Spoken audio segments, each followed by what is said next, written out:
আজকে আমি এমন একটা আমলের কথা বলবো যে আমল করলে ভালোবাসা বাড়ে।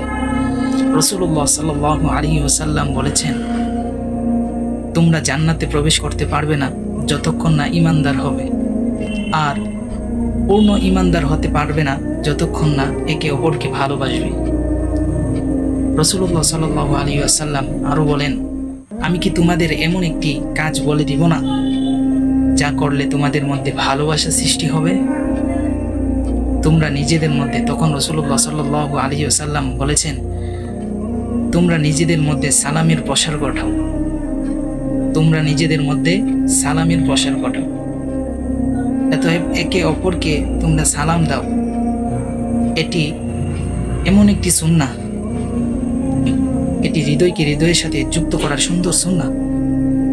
যেখানে সালাম আছে সেখানে ভালোবাসা, শান্তি ও বরকত থাকে।